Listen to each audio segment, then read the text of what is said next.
The Hot Wheels What-4-2 is a unique and futuristic die-cast car model introduced by Mattel in 2002.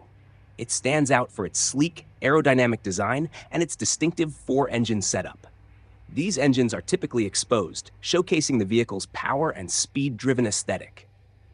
Here are some key details about the What-4-2. Design. It features a low-profile body and a sporty concept car look.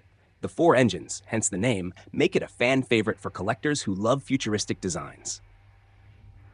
Variants. Over the years, it has been released in a variety of colors, graphics, and limited edition series. Some models include glow-in-the-dark wheels or metallic finishes. Performance. It's known for being a fast car on Hot Wheels tracks due to its lightweight body and aerodynamic shape.